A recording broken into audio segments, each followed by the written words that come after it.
Un saludo afectuoso para todos y sean bienvenidos a nuestra actividad. El continuo proceso metabólico produce pérdidas de sustancias y energía que exigen su restitución a través de los alimentos, los que inician su proceso digestivo en la cavidad oral con la resección y masticación, y luego son conducidos al estómago a través del esófago, mediante el proceso de la deglución. El parasitismo intestinal es uno de los problemas de salud más agudos del mundo subdesarrollado, particularmente durante la infancia, dadas las condiciones de pobreza y de falta de atención médica en que vive la mayor parte de la población. Parásitos como este provocan afectaciones orgánicas significativas relacionadas directamente con las características morfofuncionales del intestino, aspecto este último que forma parte de la actividad orientadora de hoy.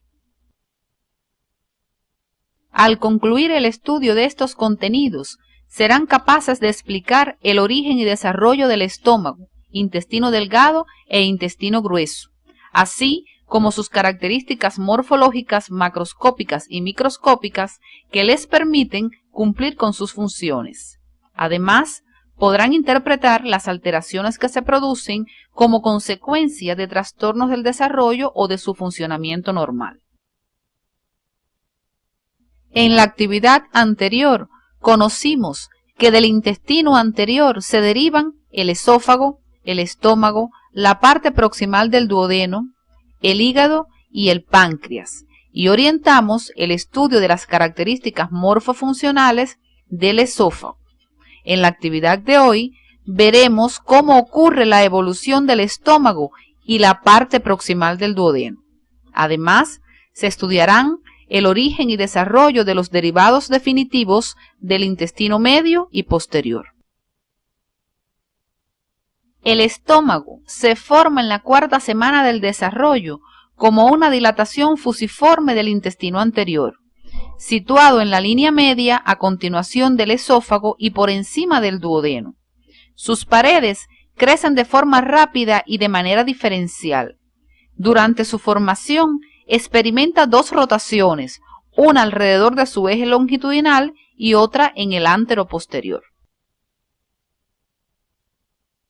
En el eje longitudinal, rota 90 grados en sentido de las manecillas del reloj, de modo que el lado izquierdo, representado en rojo, se orienta hacia adelante y el derecho, representado en verde, lo hace hacia atrás. En consecuencia, quedan constituidas las caras anterior y posterior del órgano.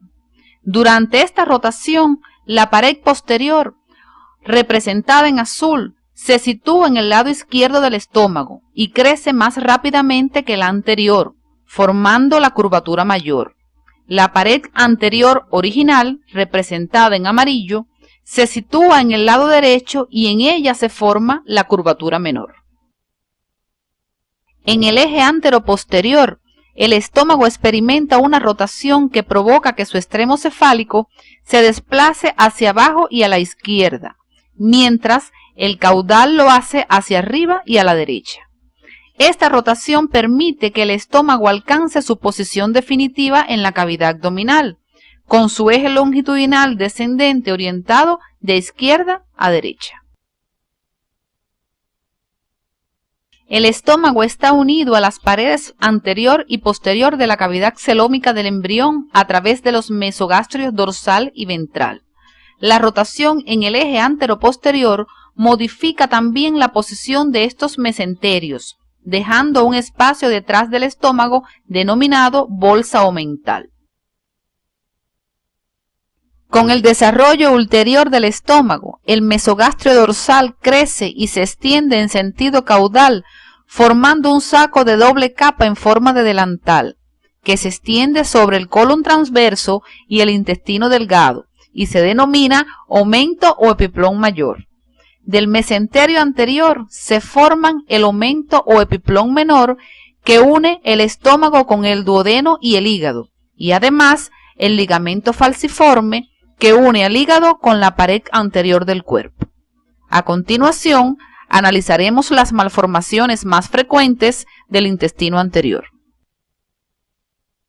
La malformación más frecuente del estómago es la estenosis pilórica, que se produce cuando hay una hipertrofia de su capa muscular circular a ese nivel, lo que reduce la luz del órgano en este segmento, impidiendo el paso de los alimentos, lo que provoca vómito. En algunos casos, la luz se cierra completamente, lo que constituye una atresia del píloro. Veamos a continuación las características morfofuncionales del estómago. El estómago es un órgano tubular, dilatado en forma de saco, con un orificio de entrada llamado cardias a la altura de la 11ª vértebra torácica, a través del cual se comunica con el esófago, y otro de salida denominado píloro que permite su comunicación con el duodeno, con una disposición cuya altura varía entre la 1ª y la 3ª vértebra lumbar. Ambos orificios están rodeados por fibras musculares lisas dispuestas circularmente en forma de esfínteres para el cumplimiento de sus funciones reguladoras. El estómago ocupa la parte izquierda del espacio supramesocólico, por debajo de la cúpula izquierda del diafragma, y está conformado por dos grandes partes, una vertical y otra horizontal. Su eje longitudinal está orientado oblicuamente de arriba hacia abajo, de izquierda a derecha y de atrás hacia adelante, de manera que la parte inferior del órgano está más próxima a la pared anterior del abdomen y algo a la izquierda de la línea media. Su proyección en la pared anterior del abdomen es a nivel del hipocondrio izquierdo, epigastrio y región umbilical. En la morfología externa del órgano se describen dos caras, anterior y posterior, y dos bordes laterales o curvaturas, mayor y menor. Además, presenta 4 porciones que en sentido cráneo-caudal son las siguientes: cardias o porción cardíaca, fundus o fornix gástrico, cuerpo y porción pilórica. Esta última con una parte proximal dilatada denominada antro y otra más estrecha llamada canal pilórico. Como se muestra en la imagen, la forma del estómago es muy variable. Se describen clásicamente 3 tipos de estómago: en forma de cuerno, en forma de letra J y en forma de anzuelo alargado. Es muy importante tener en cuenta la correspondencia de esta variabilidad con el tipo constitucional del individuo y con otros factores en el diagnóstico médico y especialmente en los estudios imagenológicos del órgano. Según la situación anatómica y la morfología externa del estómago señaladas anteriormente, el mismo establece relaciones topográficas con la serosa peritoneal y con otros órganos como el hígado, el páncreas y el vaso, entre otros. Es importante precisar las particularidades de estas relaciones a través del estudio independiente, siguiendo las orientaciones que aparecen en el CD de la asignatura. La mucosa del estómago es rica en glándulas y desde el punto de vista macroscópico se caracteriza por presentar abundantes pliegues. Especialmente a lo largo de su curvatura menor se observan unos pliegues longitudinales denominados calle gástrica, a través de los cuales se facilita el deslizamiento de los líquidos en dirección al orificio pilórico para pasar al intestino delgado. A continuación, nos referiremos a las características morfofuncionales microscópicas del estómago. La pared del estómago está formada por 4 capas: mucosa, submucosa, muscular y serosa. La mucosa gástrica está tapizada por un epitelio que se invagina en dirección a la lámina propia y forma las fositas gástricas. En esta imagen se observa el epitelio simple cilíndrico de la mucosa gástrica, formado por células secretoras de mucus. Este descansa en la lámina propia de tejido conectivo laxo con células linfoides. La lámina propia adquiere gran desarrollo asociado con la presencia de abundantes glándulas, las que tienen características particulares y se denominan en dependencia de la porción del órgano donde se localicen, como veremos a continuación. Las glándulas de la lámina propia del cárdias se denominan glándulas cardíacas. Sus células producen moco y una enzima llamada lisozima que destruye la pared de las bacterias. Las glándulas de la región del píloro se llaman pilóricas y son tubulares simples o ramificadas. Ambos tipos de glándulas se abren en las fositas gástricas. Las características de ambas deben estudiarlas de forma independiente. Las glándulas de la lámina propia de la mucosa en las regiones del fondo y del cuerpo se denominan glándulas fúndicas o principales y son tubulares ramificadas. Por su importancia, nos referiremos a sus características morfofuncionales. Las glándulas fúndicas poseen tres porciones: istmo, cuello y base, formadas por diferentes tipos celulares. El istmo posee células madres, mucosas y parietales. En el cuello se encuentran células mucosas, células parietales y enteroendocrinas, y en la base las células principales, parietales y algunas células enteroendocrinas. Las células mucosas secretan un mucus soluble, las parietales producen ácido clorhídrico, las principales el pexinógeno y las enteroendocrinas la gastrina y la serotonina, entre otras sustancias. Deben profundizar en las características de estas células siguiendo las orientaciones del CD de la asignatura. La capa muscular del estómago está formada por músculo liso dispuesto en tres estratos, uno interno oblicuo, uno medio circular y otro externo longitudinal. En esta capa se encuentra el plexo nervioso mientérico o de Auerbach. Además, en esta imagen pueden observar la serosa. Las funciones motoras del estómago son tres: almacenamiento, mezcla y vaciamiento.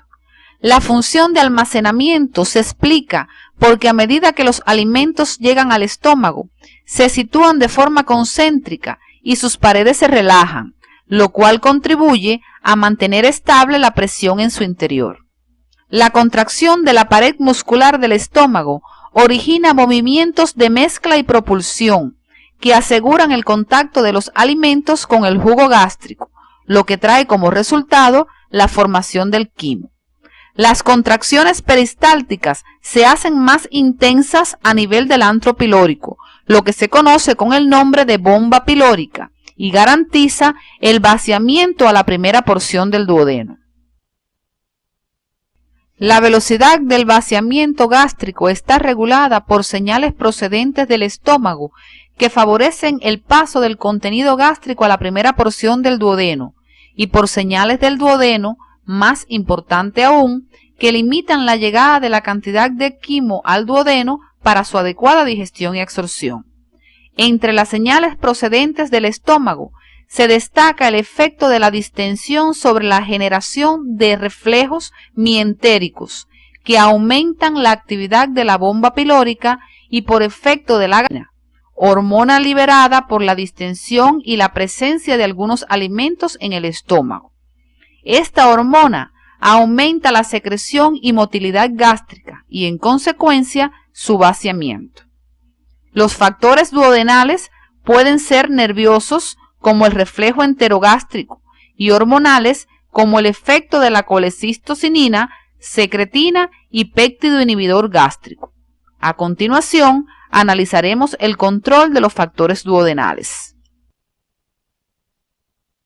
Cuando los alimentos pasan a la primera porción del duodeno, se desencadena el reflejo enterogástrico, que disminuye la actividad de la bomba pilórica y aumenta el tono del esfínter pilórico. Los principales estímulos que desencadenan este reflejo son la acidez del quimo, la distensión de la pared duodenal y los productos de degradación de las proteínas. Su importancia consiste en garantizar la velocidad adecuada del vaciamiento gástrico con el objetivo de disponer del tiempo suficiente para la neutralización del quimo y la digestión adecuada de las proteínas. A continuación, orientaremos los contenidos relacionados con la retroalimentación hormonal. La presencia de grasas en el duodeno incrementa la secreción de colecistocinina y péptido inhibidor gástrico. Ambas hormonas disminuyen el vaciamiento gástrico con la finalidad de permitir la adecuada acción de la bilis en la emulsión de las grasas y su digestión por parte de las lipasas. Si el quimo que pasa a la primera porción del duodeno es ácido, se libera secretina, que disminuye el vaciamiento gástrico con la finalidad de que el mismo sea neutralizado por las secreciones pancreática e intestinal. Como han podido apreciar, en este control participan 3 hormonas. Sin embargo, la más importante es la colecistocinina. Como ya conocen, la mucosa del estómago posee glándulas productoras de una serie de sustancias que constituyen el jugo gástrico. Sus componentes son el ácido clorhídrico, el peccinógeno, el factor intrínseco, el moco, la lipasa y la milasa gástrica. Además del jugo gástrico, estas glándulas producen la hormona gastrina, que participa en la regulación de la motilidad y secreción del estómago. A continuación, abordaremos las funciones de algunos de los componentes del jugo gástrico. El ácido clorhídrico presenta múltiples funciones en la digestión, como son activar el peccinógeno, brindar un pH óptimo para la acción de la pectina, ofrecer poder antiséptico al jugo gástrico, favorecer la absorción del hierro al convertirlo en ferroso y atacar el colágeno, digregando las fibras musculares de las carnes ingeridas, con lo cual favorece la acción de las enzimas proteolíticas. A continuación, analizaremos las funciones de otros de los componentes del jugo gástrico. El peccinógeno, producido por las células principales y mucosas de las glándulas gástricas, se activa en presencia del ácido clorhídrico para convertirse en pectina, enzima proteolítica que hidroliza el enlace peptídico de las proteínas ingeridas. En su estudio independiente, deben profundizar en el estudio de los demás componentes del jugo gástrico, siguiendo las orientaciones del CD. La secreción gástrica tiene 3 fases: cefálica, gástrica e intestinal. La fase cefálica se produce incluso antes de la llegada de los alimentos al estómago, debido a señales nerviosas originadas en la corteza cerebral o en el centro del apetito del hipotálamo y transmitidas a través de las fibras parasimpáticas del nervio vago al estómago. La fase gástrica es la que mayor volumen de secreción aporta. Se produce cuando los alimentos llegan al estómago, debido a que se desencadenan reflejos locales, reflejos vagales y liberación de la hormona gastrina. Estos mecanismos estimulan las glándulas gástricas, con lo cual se incrementa la secreción de ácido y peccinógeno. La fase intestinal se produce cuando los alimentos han pasado al duodeno. En esta fase se aporta un pequeño volumen de secreción que depende de la producción de gastrina entérica. Después que ocurre el vaciamiento gástrico, el quimo continúa su mezcla con los jugos digestivos y su progresión a lo largo del intestino delgado, cuyo origen y desarrollo abordaremos a continuación. El intestino delgado está formado por el duodeno, el yeyuno y el ilion. En su origen participan la porción distal del intestino anterior y la rama cefálica del intestino medio. La rama caudal de este último origina componentes del intestino grueso. Sin embargo, por su estrecha vinculación durante el desarrollo, es necesario explicar cómo evolucionan ambas ramas de manera conjunta. El duodeno experimenta en su porción proximal un crecimiento acelerado. A causa de la rotación del estómago en el eje anteroposterior, el duodeno es desplazado de la línea media hacia la derecha en su región cefálica. Su región caudal, por el crecimiento de la cabeza del páncreas, es traccionada hacia la izquierda, lo que le da una forma de letra C. Veamos a continuación cómo evoluciona el intestino medio. El intestino medio en su desarrollo se muestra como una forma de letra C, alargada, con sus ramas cefálica y caudal, y como eje central tiene a la arteria mesentérica superior. Esta porción del intestino se comunica en su porción ventral con el saco vitelino a través del conducto onfalomesentérico y dorsalmente se fija a la pared de la cavidad celómica por un meso corto. El asa aumenta su longitud y simultáneamente rota sobre su eje en sentido antihorario, hasta completar aproximadamente 270 grados.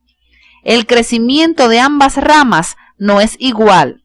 La rama cefálica lo hace más rápidamente, por lo que se pliega formando asas. Debido al crecimiento acelerado del asa intestinal y el gran tamaño del hígado, la cavidad abdominal resulta insuficiente para contener las asas intestinales. Esto trae como consecuencia que en la sexta semana se produzca la salida de las mismas hacia el exterior, lo que recibe el nombre de hernia umbilical fisiológica. Veamos a continuación cómo se produce la rotación del asa intestinal primitiva.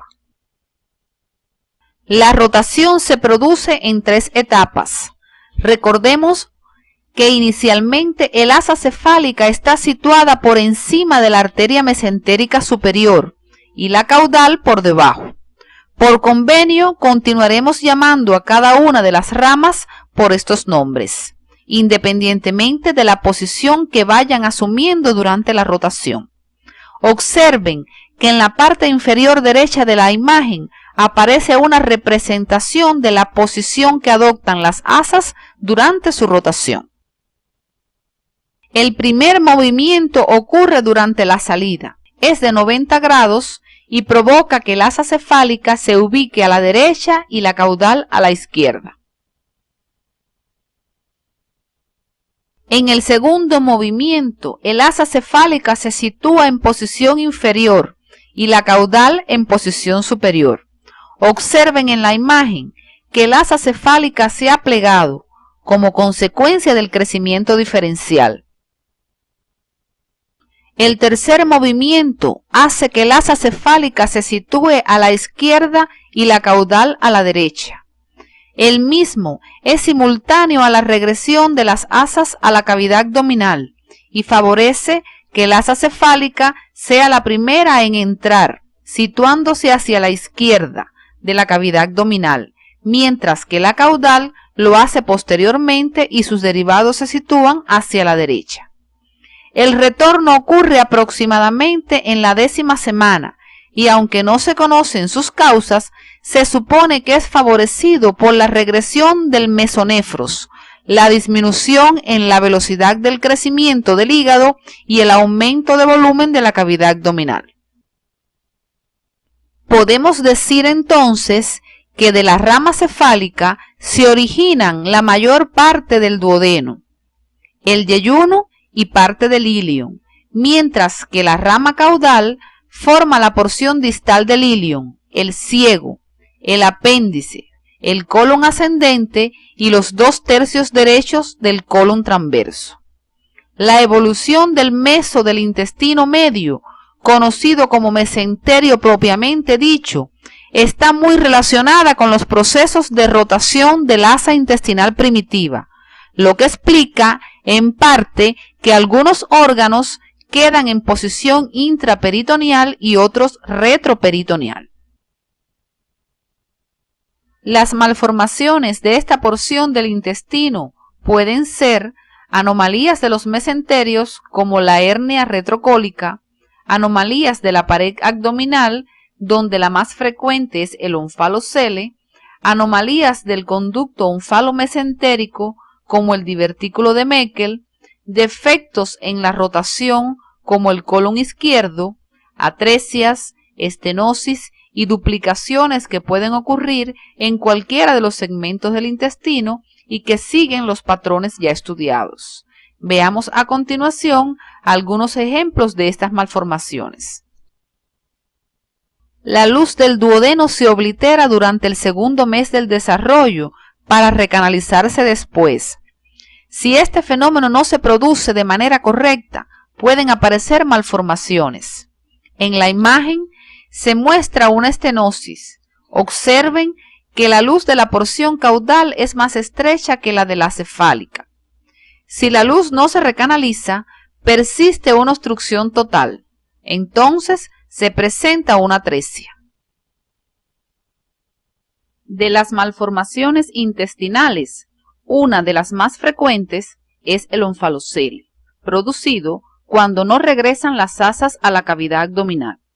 En la hernia pueden encontrarse, además del intestino, el hígado y el vaso cubiertos por el ágneos. Esta malformación se acompaña frecuentemente de defectos cardíacos y alteraciones cromosómicas. En estos casos, generalmente, es incompatible con la vida. Otro defecto de la pared abdominal es la gastrosquisis, la cual pueden observar en la imagen. La misma es una hernia directa de las asas intestinales en la cavidad amniótica, en la cual las vísceras no están cubiertas por peritoneo ni por ágneos, lo que puede causarles daño al estar en contacto directo con el líquido amniótico. En la presente imagen, tomada de un ecosonograma prenatal, pueden apreciar señalada con una flecha un asa intestinal libre en la cavidad amniótica, expresión de una gastrosquisis. Noten que esta malformación puede diagnosticarse durante la vida prenatal, donde la labor del médico integral comunitario juega un papel importante. En la siguiente imagen tenemos el mismo recién nacido mostrado en la primera imagen, una vez corregido quirúrgicamente el defecto. El intestino delgado es la parte más larga del tubo digestivo, con una longitud promedio de 6 metros. Ocupa la mayor parte del espacio inframesocólico, enmarcado entre distintas porciones del intestino grueso. Según sus relaciones con el peritoneo, es en parte retroperitoneal y en parte intraperitoneal. Se divide para su estudio en dos grandes porciones: intestino no mesentérico, aquella porción que carece de mesoperitoneal y por tanto está fijada directamente a la pared abdominal posterior, cubierta por el peritoneo parietal, con muy pocas posibilidades de desplazamiento, como ocurre con el duodeno, e intestino mesentérico, aquella porción del intestino delgado fijada a la pared abdominal por medio de un meso con grandes posibilidades de movilidad, a la cual pertenecen el yeyuno y el ilion. Entre estas dos últimas porciones no existe una delimitación precisa, razón por la cual algunos autores prefieren el término de yeyuno-ilion. El duodeno es la porción no mesentérica y más corta del intestino delgado, con una longitud promedio de 25 a 30 centímetros y en forma de letra C. Se extiende desde el orificio pilórico del estómago hasta la flexura duodeno-yeyunal y se proyecta en la pared abdominal anterior en la región umbilical. El mismo está situado profundamente por delante de la pared abdominal posterior y de los grandes vasos abdominales, por detrás del peritoneo parietal posterior. Con respecto a la columna vertebral, se extiende entre la primera y la cuarta vértebra lumbar. El duodeno se divide para su estudio en 4 porciones: superior, descendente, horizontal y ascendente. Observen en esta imagen cómo el duodeno, por su forma y situación anatómica, tiene variadas relaciones en sus distintas porciones con estructuras vecinas tales como el riñón derecho, la cabeza y el istmo del páncreas, los vasos mesentéricos superiores, la aorta abdominal y la vena cava inferior, entre otras. Por su importancia médica y quirúrgica, es necesario que profundicen estos contenidos según las orientaciones del CD de la asignatura. Como pueden observar en la imagen, la mucosa del duodeno presenta abundantes pliegues circulares en sus porciones descendente, horizontal y ascendente, lo cual aumenta considerablemente la superficie de contacto con las sustancias alimenticias que pasan por él. Además, en la superficie medial de su porción descendente se encuentra una elevación denominada papila duodenal mayor, con un orificio en su vértice donde desembocan los conductos pancreático principal y colédoco. El yeyuno representa aproximadamente 2/5 partes de la porción mesentérica del intestino delgado y se encuentra a continuación del duodeno desde la flexura duodeno-yeyunal hasta el íleon, sin límite preciso. Tiene una localización inframesocólica hacia la parte superior izquierda de la cavidad abdominal principalmente y está cubierto por delante por el omento mayor. Por su longitud se encuentra dispuesto en asas para ocupar el menor espacio y por sus relaciones con el peritoneo visceral es intraperitoneal en toda su extensión. El yeyuno tiene una pared gruesa y muy vascularizada. Su mucosa forma pliegues elevados y abundantes, con lo cual se incrementa la superficie de absorción en esta parte del intestino. Esta característica morfofuncional se expresa en los estudios imagenológicos como se muestra a la derecha. El íleon representa aproximadamente 3/5 partes de la porción mesentérica del intestino delgado y se extiende desde el yeyuno sin límite preciso hasta su desembocadura en el ciego a nivel de la valva ileocecal. Tiene una localización inframesocólica, dispuesto en asas hacia la parte inferior derecha de la cavidad abdominal y cubierto por delante por el omento mayor. Al igual que el yeyuno, es intraperitoneal en toda su extensión. La pared del íleon es más fina, menos vascularizada y se distinguen en ella los folículos linfáticos solitarios y las placas de Peyer.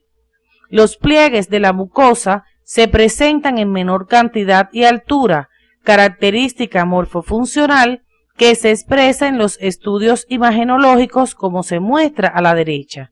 Al realizar el estudio independiente de estos contenidos, es importante precisar aquellas características morfofuncionales que son comunes a todas las porciones del intestino delgado y cuáles distinguen a una porción de las demás. A continuación, orientaremos el estudio de las características microscópicas del intestino delgado. La pared del intestino delgado está constituida por 4 capas: mucosa, submucosa, muscular y serosa. Esta estructura general de la pared tiene sus particularidades en las diferentes porciones del órgano. La mucosa presenta estructuras que aumentan su superficie y con ello el área disponible para la absorción de nutrientes. Estas son pliegues circulares, elevaciones que incluyen la mucosa y la submucosa más desarrollados en el yeyuno, vellosidades intestinales, proyecciones alargadas de mucosa que contienen epitelio y lámina propia. Las del duodeno son más altas, más anchas y numerosas que las del resto del intestino delgado.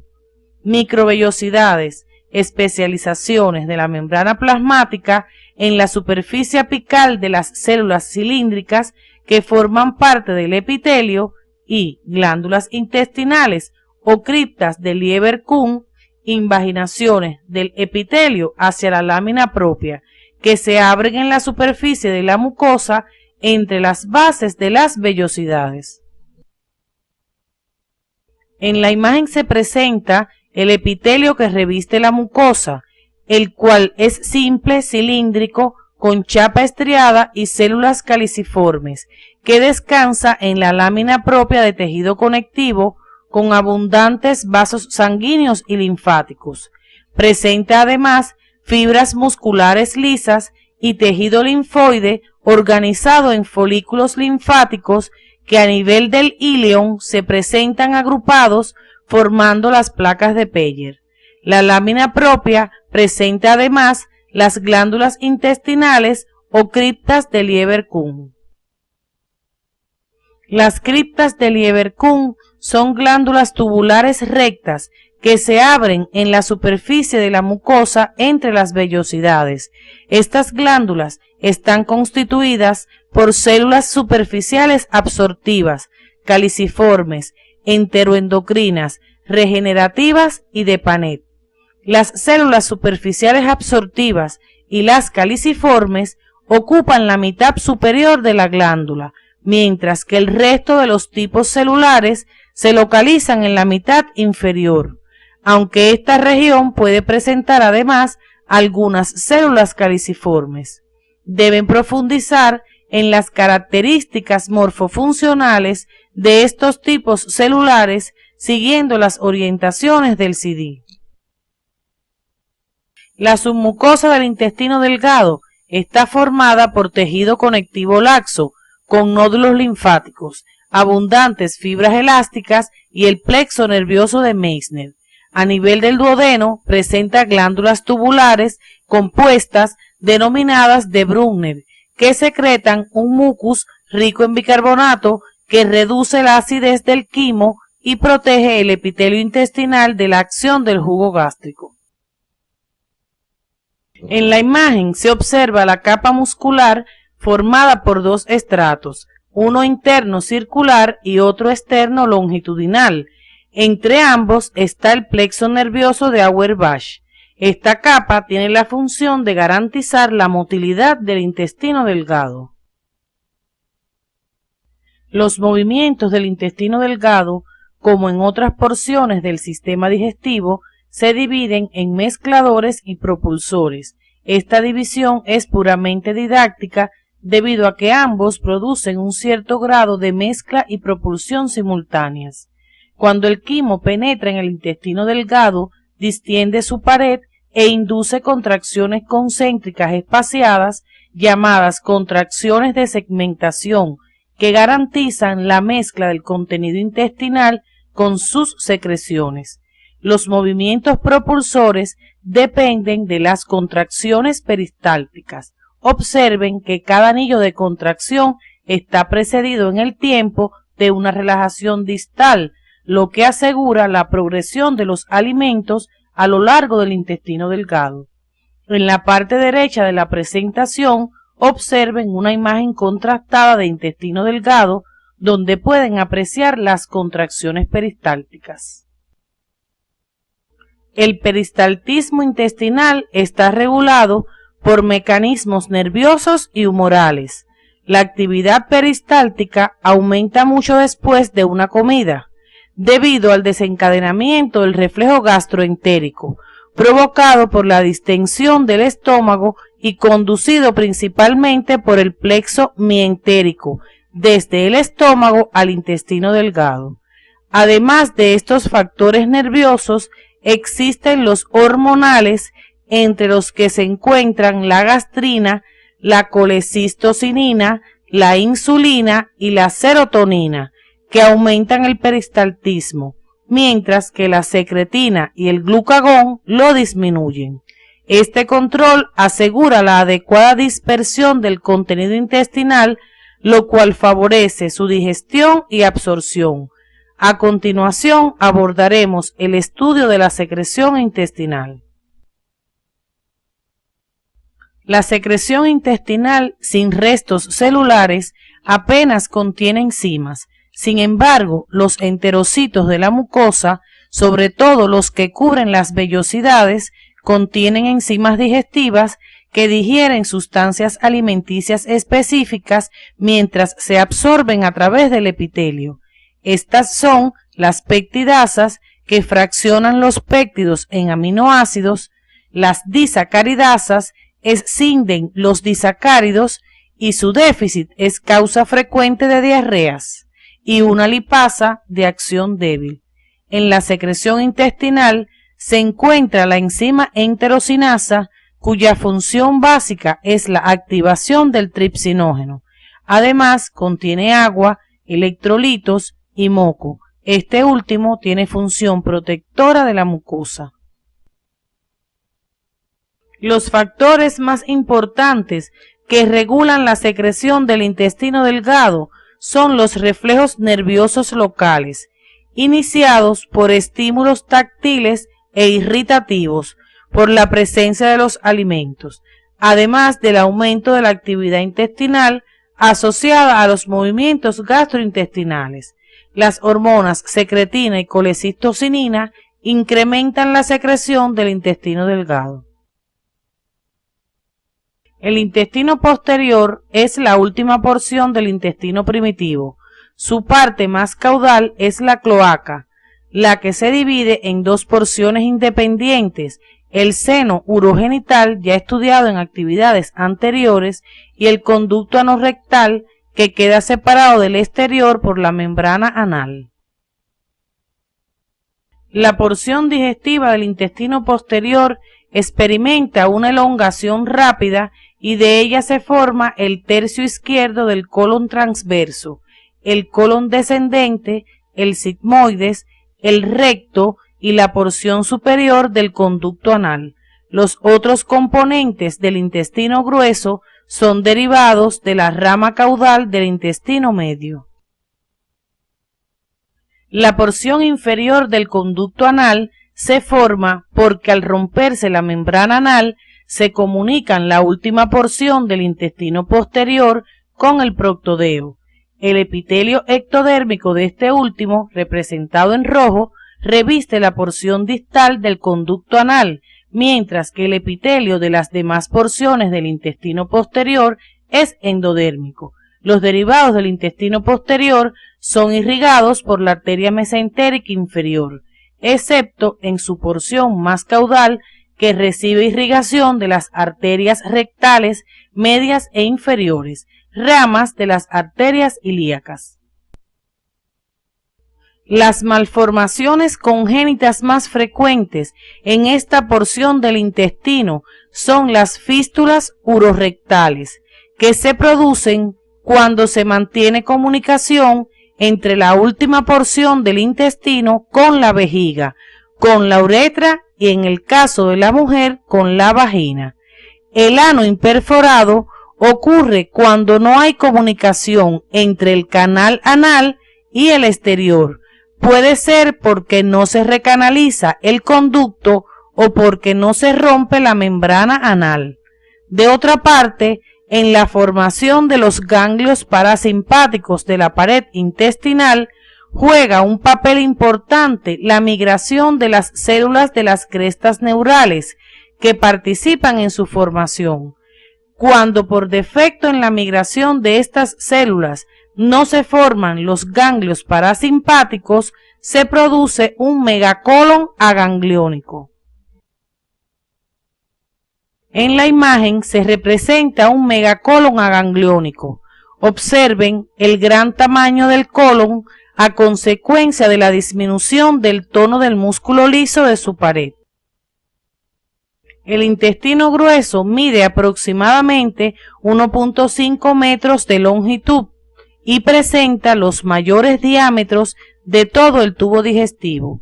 Se extiende desde su unión con el ilion en la fosa ilíaca derecha hasta el orificio anal, formando un marco a las asas intestinales delgadas.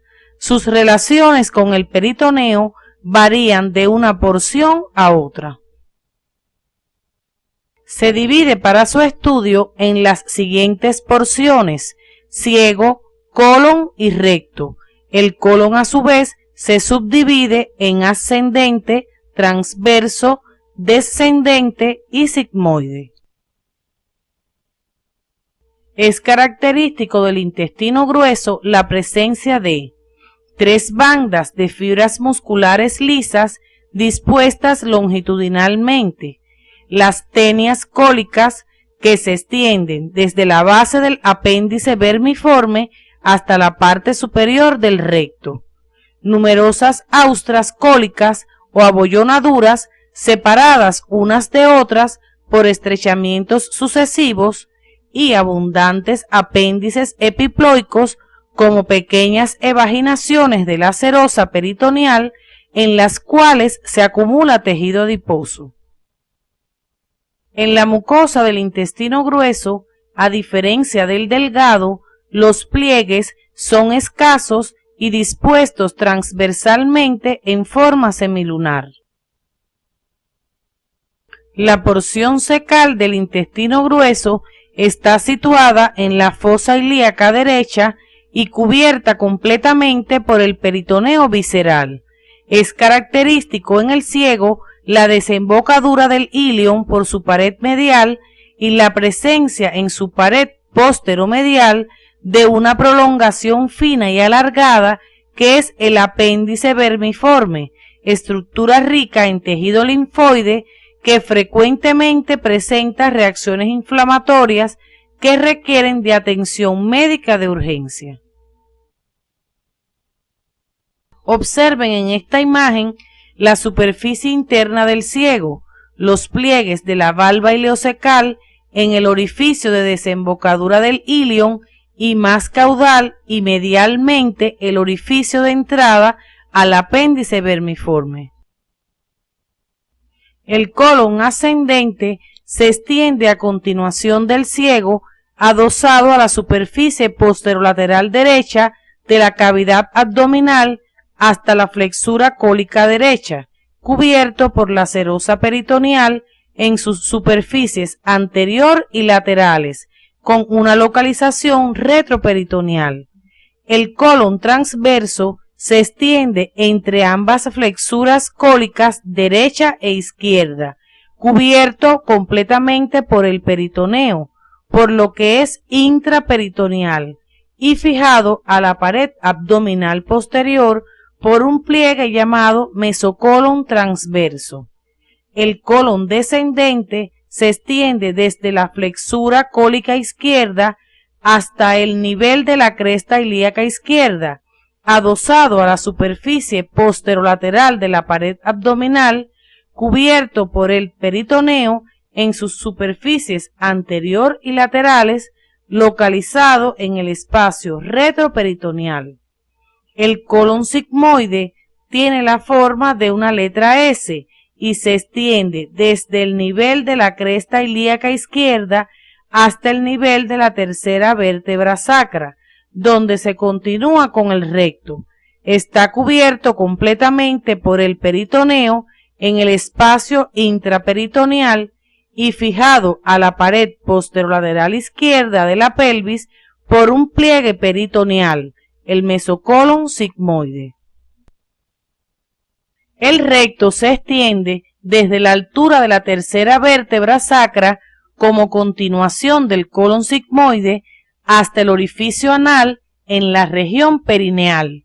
Mide aproximadamente 16 centímetros y se divide en dos grandes porciones, pelviana y perineal o canal anal. Presenta en su parte media una dilatación llamada ampolla rectal. La mucosa rectal presenta, además de los pliegues semilunares antes mencionados, a nivel del canal anal, unos pliegues longitudinales denominados columnas anales y entre los mismos unos espacios que son los senos anales. El intestino grueso presenta la misma organización general del intestino delgado, aunque carece de pliegues circulares y de vellosidades intestinales.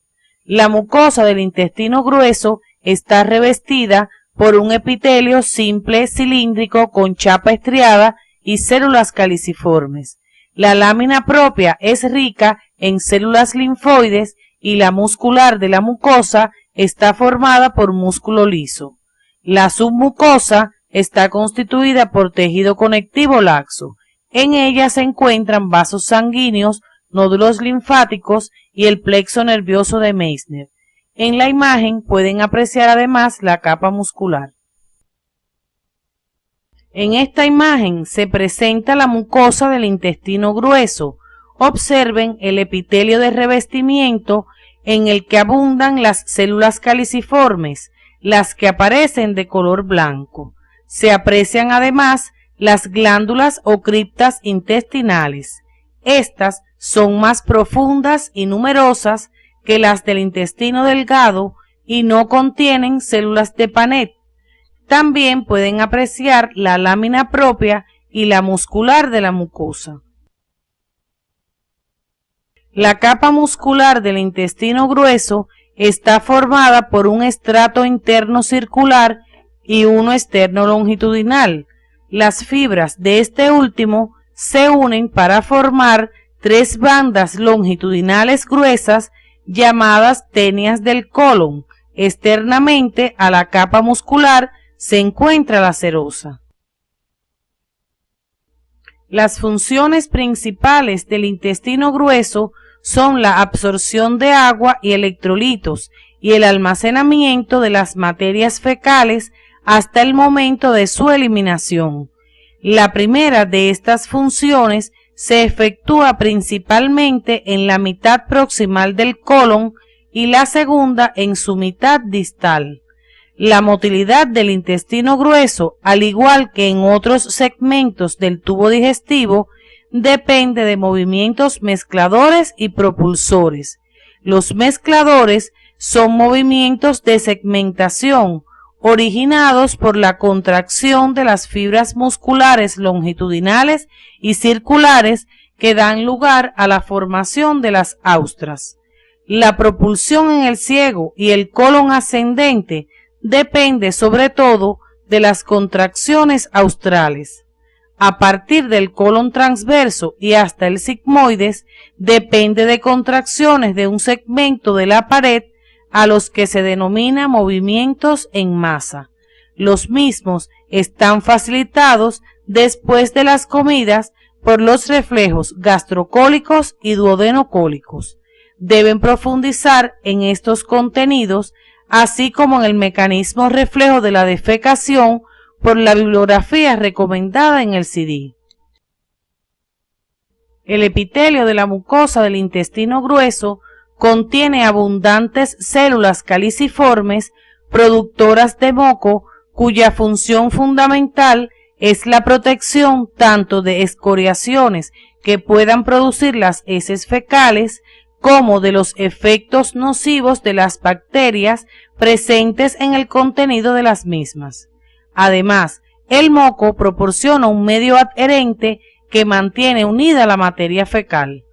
El otro componente de la secreción es el bicarbonato, que conjuntamente con el moco proporciona un pH básico que neutraliza los ácidos fecales.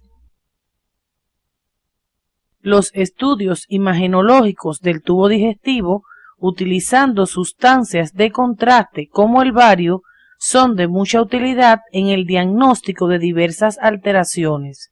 Observen en esta imagen el estómago, el duodeno y las asas del yeyuno ilio. Observen ahora la porción pilórica del estómago y la primera porción del duodeno, conocida con el nombre de mitra duodenal. Más distalmente se visualiza la porción descendente del duodeno, pero con menor intensidad. Observen en esta imagen las asas del intestino mesentérico. Fíjense que son muy evidentes las diferencias entre el yeyuno y el ilion. En esta imagen del intestino grueso se pueden identificar sus distintas porciones y las flexuras cólicas derecha e izquierda. Al finalizar la actividad orientadora, podemos formular las siguientes conclusiones. En la formación y desarrollo del sistema digestivo ocurren cambios progresivos y sistemáticos que permiten las transformaciones morfofuncionales necesarias para que el recién nacido pueda ser alimentado por esta vía. Las características morfofuncionales de las paredes del estómago e intestinos delgado y grueso aseguran la motilidad y secreción, las cuales presentan particularidades en cada segmento y son reguladas por mecanismos intrínsecos y extrínsecos. Nos despedimos con esta representación sencilla del ciclo evolutivo de un parásito del grupo de las duelas que afecta selectivamente al hígado, uno de los órganos que será objeto de estudio en la próxima actividad.